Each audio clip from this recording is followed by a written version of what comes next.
آپ دیکھ رہے ہیں پنجابی اردو ٹی وی اور میں ہوں حسنین نقوی۔ امید ہے کہ آپ بالکل خیریت سے ہوں گے۔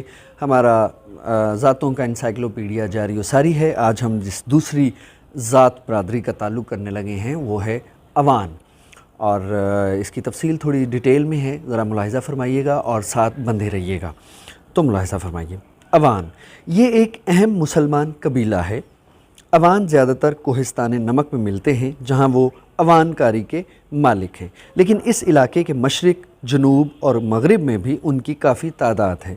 سندھ پار کے بنو میں وہ جزوی اور ڈیرہ اسماعیل خان میں مکمل طور پر جٹوں کے ساتھ مدغم ہو گئے ہیں۔ ان علاقوں میں جٹ سے مراد محض کاشتکار ہے۔ پشاور کے عوان ہمسایہ یا فقیر طبقے میں شامل ہیں۔ کوہاٹ میں خوشحال گڑھ کی طرف جاتے ہوئے ملنے والے عوان کوہستان نمک کے عوانوں جیسے ہیں، لیکن ضلع کے دیگر حصوں میں وہ بنگش اور نیازیوں سے جدا نظر آتے ہیں۔ قبل ازیں وہ مغربی کوہستان نمک کی وادی میں موجود سارے میدانی علاقے کے مالک ہوا کرتے تھے، لیکن دریائے سندھ سے آنے والے پٹھانوں اور جہلم سے آنے والے ٹوانوں نے انہیں پہاڑیوں میں دھکیل دیا۔ لفظ عوان غالباً اہوان یعنی مددگار سے مشتق ہے، لیکن اس کے ماخذ کے حوالے سے مختلف روایات بیان کی جاتی ہیں۔ ایک روایت کے مطابق عوان جو عرب ماخذ کے دعوے دار ہیں، قطب شاہ کی اولاد ہیں اور ہندوستان پر حملہ آور ہونے والے مسلمان افواج کے ساتھ بطور مددگار گئے۔ کپورتھلا میں ایک اور روایت انہیں علوی سادات ثابت کرتی ہے جنہوں نے عباسیوں کی مخالفت کی اور بھاگ کر سندھ آ گئے۔ بالآخر وہ سبکتگین کے خلاف حلیف بنے جس نے انہیں عوان کا خطاب دیا۔ لیکن اس قبیلے کے بارے میں دستیاب بہترین بیان یہ ہے کہ عوان یقیناً عرب ماخذ رکھتے ہیں اور قطب شاہ کی نسل سے ہیں، لیکن کہا جاتا ہے کہ وہ ہرات پر حکومت کرتا تھا اور ہندوستان پر محمود غزنوی کے حملے کے وقت اس کے ساتھ مل گیا۔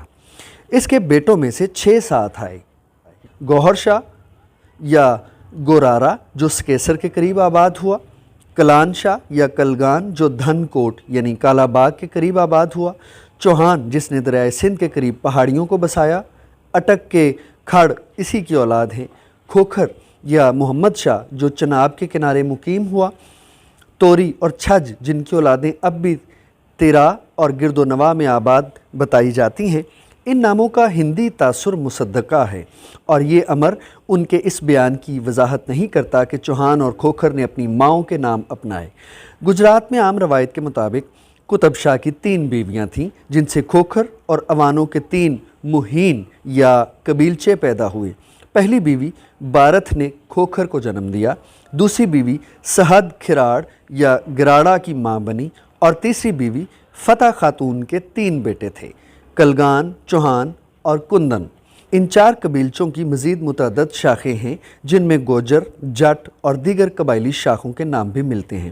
چنانچہ سیالکوٹ میں عوانوں کی 24 مہین یا شاخیں بتائی جاتی ہیں، لیکن گجرات کے کھراڑ قبیلچہ 21 ذیلی شاخوں پر مشتمل ہے۔ مثلا جالپ، بھگری۔ کلگان قبیلچے کی 43 شاخیں ہیں: ڈڈیال، اندر، پاپین۔ چوہان 3 شاخوں میں منقسم ہیں: لدین، بھوسن اور گڑ۔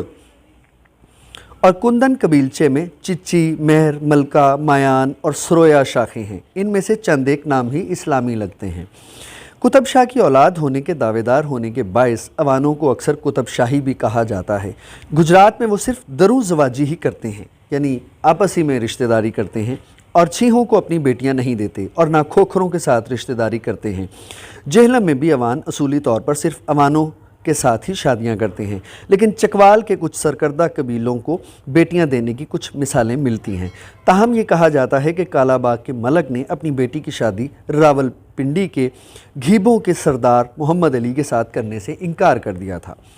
عوانوں کا سرکردہ گھرانہ کالا باغ کے ملک کا ہے، کسروں، جنجوؤں اور کھوکھروں کی طرح، لیکن گکھڑوں کے برعکس عوانوں کے ہاں سرداری کی روایت موجود ہے، جس کے تحت سردار کا سب سے بڑا بیٹا اضافی حصہ لیتا ہے۔